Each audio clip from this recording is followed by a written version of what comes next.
I really do not want to do the rest of today. There's times where I look at the clock during the afternoon, I'm like, I've already put in like 8 hours, and I've still got a lot more to do. Yeah. What's up, guys? And welcome back to the Paper Jacket Podcast. In today's episode, we talk with Aaron from Super Inspection Pros. We talk a little bit about his business, a little bit about his podcast, and we have a good time. What's up, Aaron? Thanks for joining our podcast today. Yeah, thanks for having me. So, you are also podcasting with Paper Jacket, but now you get to be on the other side. You're not hosting; I'm hosting, so you get to just be it's stress free over here. Yeah, you just get to react. So, I want to talk about your podcast a little bit. It's Have a Sip, and I think that's clever. Yeah. And were you sipping drinks today with your guests?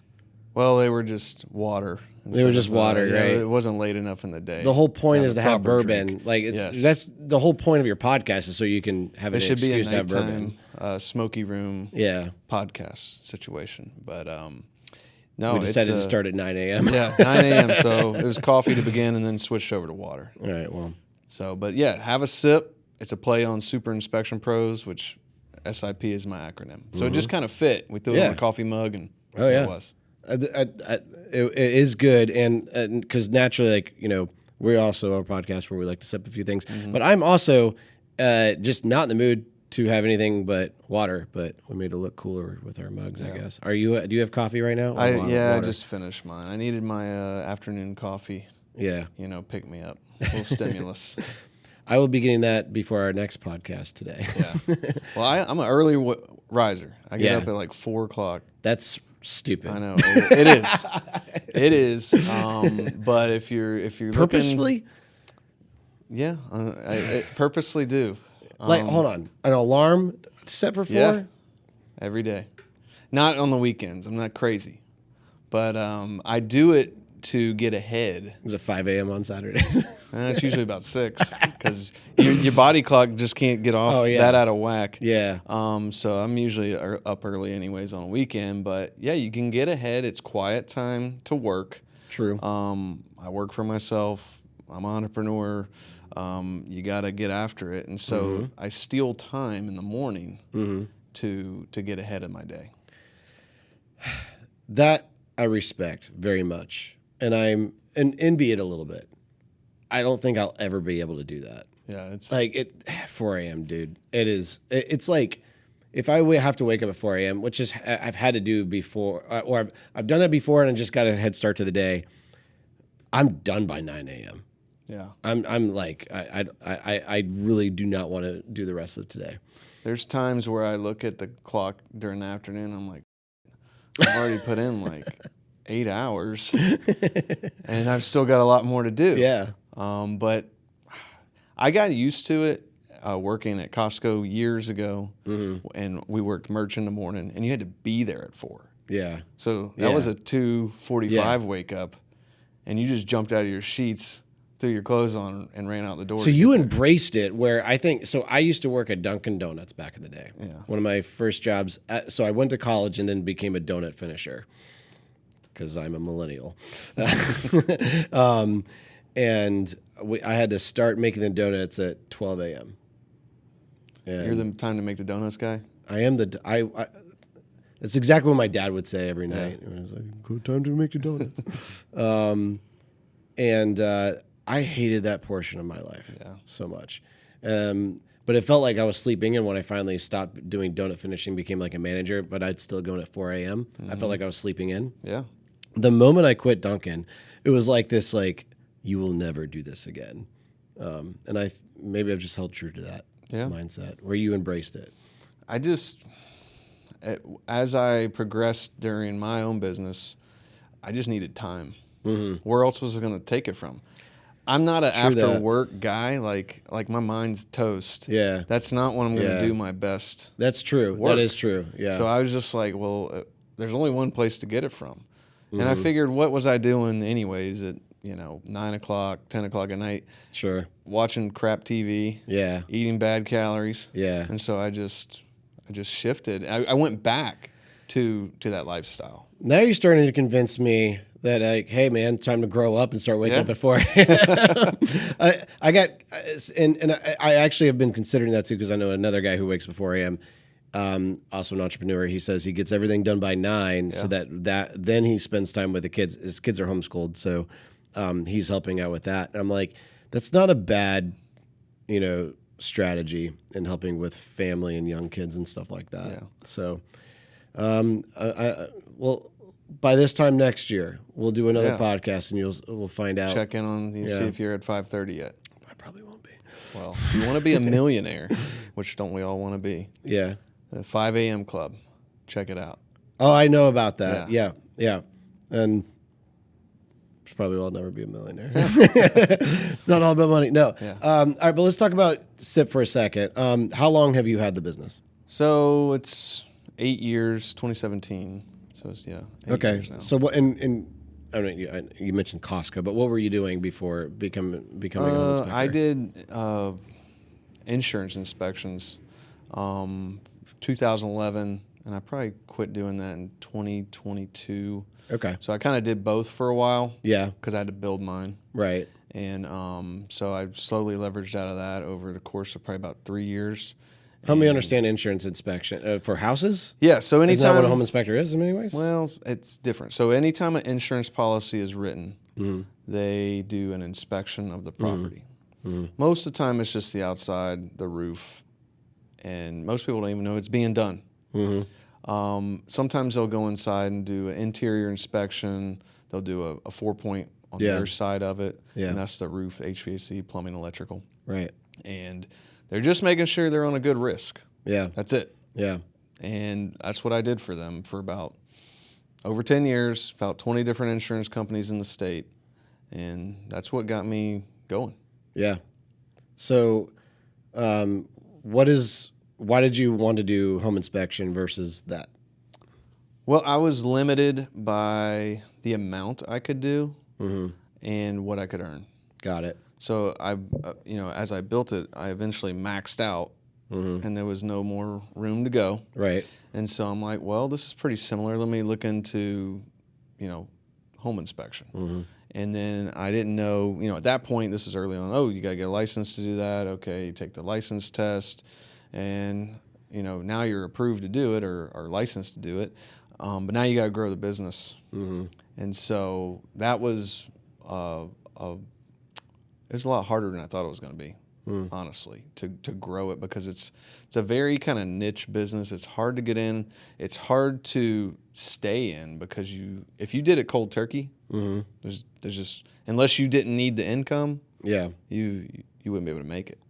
So how did you grow it then? Like what is the kind of hustle for a home inspector? Oh, you got to be a hustler. Getting up at 4 a.m. helped. So I would just do my inspection work for the insurance companies, because I was an independent contractor. So I had some control over my own schedule, and I would start getting my own jobs, and so I could pepper them in during the day because I was driving around anyways. Yep. And just slow over time build it that way. Yep. It took probably 3-4 years before I could even really trust that this was going to make it. Yeah. And I kept that side gig, basically. The insurance stuff turned into my side gig, and I would cut territory as the other grew. And I had the ability to control my zip codes because I had so many that I just kept reducing my coverage area for the insurance companies and grew mine. So I'm curious, though. I guess I always thought home inspectors are oftentimes being hired by insurance companies to do those inspections. I guess I'm mistaken on that? Yeah. So I work on the private side now. Right. So that was the insurance companies. You're just an independent contractor. Right. You actually don't have to have a license to do that kind of inspection. Okay. So I had my, what do they call it? It's the claims. Yeah. Adjuster's license. That's what it was. Okay. So I went to school and got that, but Yeah. I didn't need it. But it Yeah. did help me get my foot in the door. Sure. So I had that whenever I started the insurance work. Not required, but it was a benefit just because I understood insurance at that point.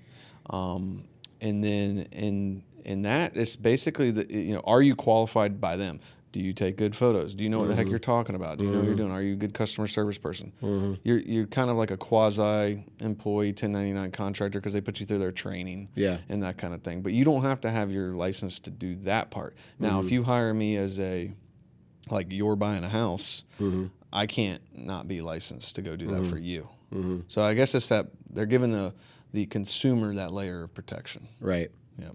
So as you got started building this business, you are one of the fewer, I would say, home inspectors, or like, no, we're gonna build a brand here, and invest in marketing and do those things. What made you decide to do that? Well, I didn't know how to do it. That was one of the things. It's like Sure. I'm not a computer guy where I can figure out all this stuff, how to get to the top of Google and do the AdWords and do it that way. And I knew that my goal was at that point to scale the business, and have employees and a team and build it and one day hopefully sell it. That was the end game. So I knew that to do that I would need a nice looking brand, clean, straight, organized, look professional, because most of my competition, they don't know what they're doing on that front. It's all over the place. Yeah. So they're just trying to get a gig. That's it. Yeah. So they weren't ever building anything. And I just always looked at it like I didn't have to have it right then and there. I had time to invest. And so, it was difficult paying the marketing fee every month, knowing that I was like breaking even. Doing this, but it cemented my status at, especially the Google search stuff, and now when people see the logo, they can go confirm it like super quick on multiple avenues. But that was the thinking back then. So you built the credibility, right? And now you're able to do it full time. You've grown the business. Would you do anything different? What I would do different, I would probably, the scalability of my business has just been tough. So like going back, I probably would have changed my thinking long term. Like, hey, this is a really good gig, and it's a good job, and you make good money if you're doing it well, and it's productive, and I love doing it. It's kind of just a smaller business type, Sure. And like my goal was unless I guess you went in a whole bunch of territories or something like that and franchised maybe. Yeah, I mean, you really have to water it down to scale it. And I just could never get there mentally, and that's my own fault because yes, you could probably step away and just let go of some of this stuff, but you wouldn't be getting the product or the service doing it that way. And so I've just kind of changed my trajectory on it a little bit. I had a team, worked while it worked, market gets slow, and that's another thing I've learned is this is a very hard business to commit to because the market's so fickle. So you're like, I'm doing everything right. You don't control the interest rate. You have no control over that. You don't control the market ups and downs. And so it's just hard to invest in a business where I control a lot of it.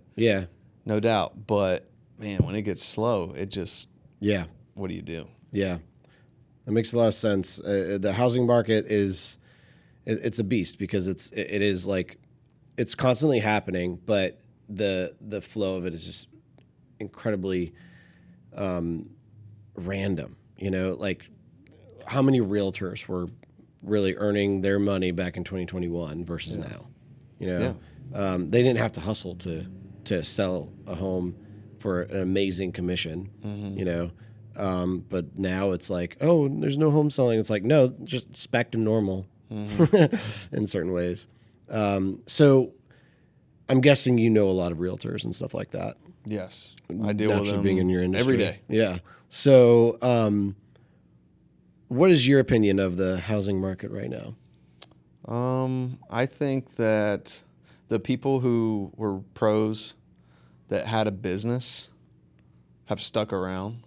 Mm-hmm. And so it's culled some of the people who maybe just got in, or maybe they did it part-time, or it was just, kind of a side gig. Mm-hmm. Those people have been, they're just not in it anymore. Yeah. So I lost a lot of my, what I call like my onesies and twosies. Mm-hmm. I might not hear from them but twice a year, but they would kick in. Mm-hmm. And so now it's really the horses, the people who've been in it a while. Yeah. Because they've been up and down and all around, and they know how to navigate. Yeah, and they have the amount of clients that it takes to sustain it. Mm-hmm. So that part I do like. The market itself, man, I can't predict it. There's like 3 weeks busy. Yeah. 7 to 10 days where you're like, what just happened out there? Yeah. It reloads, and then it's like a cycle like that. Yeah. So there's no steadiness right now. No, it's day by day, and there's a lot of weeks where I'm like, on a Monday, I'm like looking at the calendar, I'm like, well, hopefully it comes in, and it does, but there's no back stock. Yeah. Not hardly at all.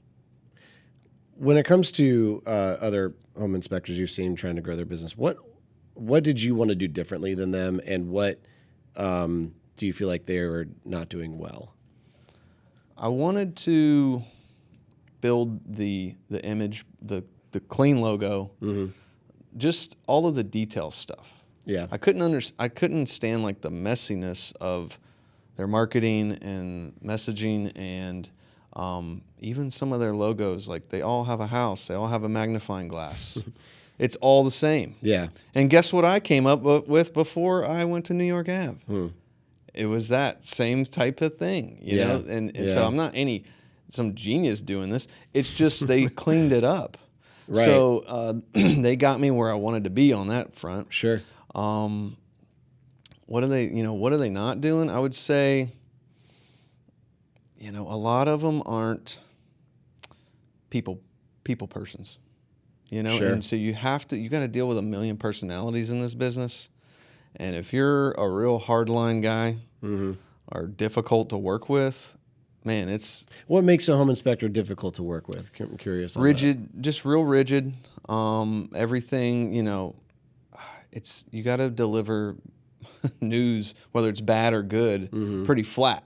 Got it. And so you can't let your emotions dictate how you deliver that. Sure. You're just reporting back. They make the best decision possible. Yeah. And I always boil it down to like a kitchen table discussion.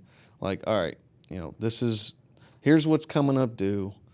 This is the issues. What can you not change about a house? Like, you can put a new roof on, you can get a new AC, you can get a new panel. That stuff's easy. Yeah. What about the water flow?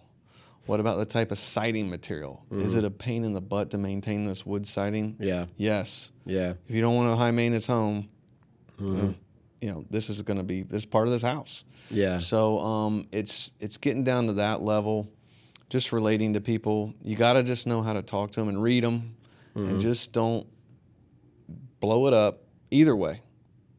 I was about to ask you that. Like, how do you help show hey, this is a concern without blowing it up? Because I have a personal experience where we were trying to sell our house, and we had a good home inspector that looked at everything, and nothing was a major concern. He said, a few of these things you want to probably take care of, or maybe mention that you will during the closing of the house sort of situation. And we had that report. Naturally, the buyer's going to come with their own home inspector, but we wanted to do that so we didn't have any surprises. This home inspector came, and you'd have thought everything was catastrophic, right? It's like, hey, the grout on your bathroom tile is cracking a little bit. Yeah. And so our guy was like, probably want to re-grout that here soon. Right. This guy literally wrote on there, like, probably has mold. Yeah. Like, I felt it went like one extreme to the other. Yeah. And I'm curious, is it because ours actually didn't do a good job by saying probably just need to regrout, or do you feel like maybe that guy was blowing it up in that sense?